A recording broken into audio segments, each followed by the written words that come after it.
हर हर महादेव, घर घर महादेव, माता पार्वती की जय हो।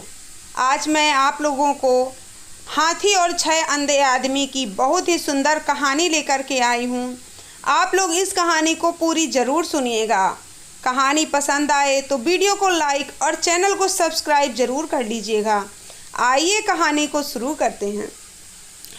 एक गांव में 6 दोस्त रहते थे। 6 के 6 अंधे थे। जो 6 अंधे दोस्त थे उनकी आपस में मित्रता हो गई, बहुत गहरी मित्रता थी। वो हमेशा जहाँ जाते 6 साथ में ही चलते थे। एक दिन गांव में एक हाथी आ गया। वो हाथी बहुत ही अच्छा था। जो हाथी का मालिक था वो इतना अच्छा उसको सिखा के रखा था कि जो बोलो वो करता था। वहीं हाथी का खेल चल रहा था। सबने शोर मचाया कि हाथी आया, हाथी आया, हाथी आया। वो 6 आदमी जो थे, अंधे थे, उन्होंने सोचा कि आज तक तो हम हाथी को कभी देखे नहीं। एक काम करते हैं, देख तो नहीं सकते लेकिन कम से कम उसको छू के महसूस तो कर सकते हैं कि वो दिखता किस प्रकार होगा। सबने योजना बनाई कि चलो हम भी चलते हैं हाथी देखने। 6 हाथी देखने पहुँचे। जब वहाँ पहुँचे तो हाथी तो बहुत बड़ा होता है।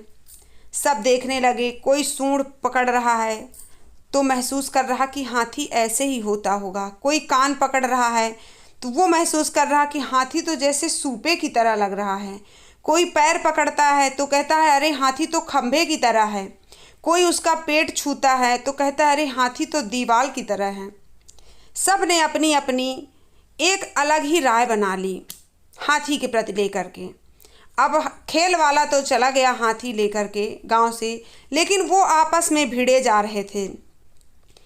6 के 6 इतने अच्छे दोस्त थे लेकिन फिर भी आपस में झगड़ा किस बात को लेकर कर रहे थे।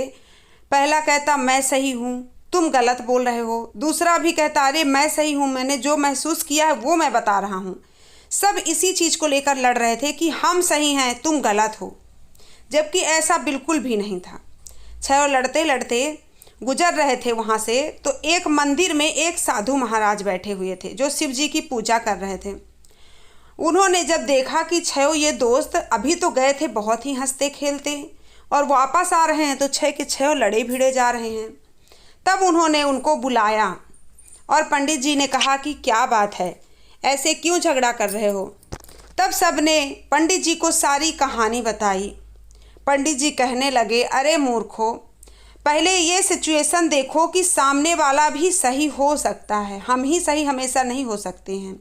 सिक्के के 2 पहलू होते हैं। अगर दूसरा हमें नहीं पता है तो हम उसमें जिद नहीं करते हैं। सब हैरान रह गए और पंडित जी से कहने लगे अरे पंडित जी ऐसी कैसी बातें कर रहे हो, हम तो छू के देखे हैं।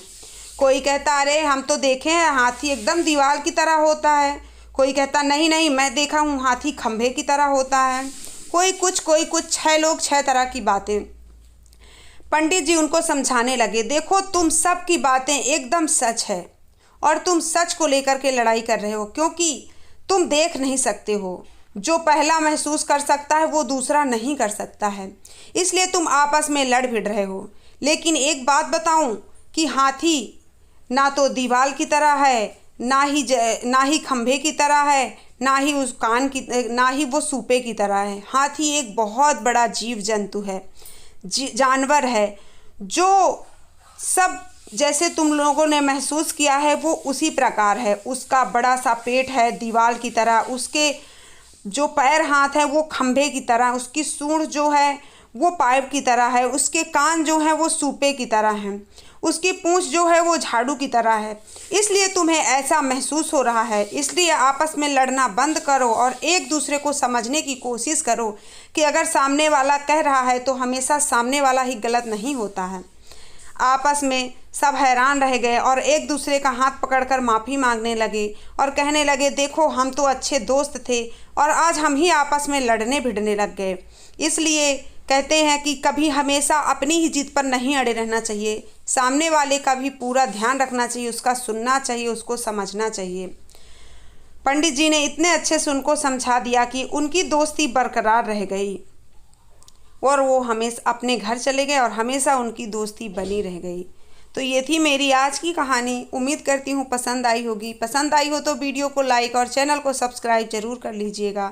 मिलती हूँ नेक्स्ट वीडियो में, तब तक के लिए हर हर महादेव, घर घर महादेव, मैया भवानी की जय हो।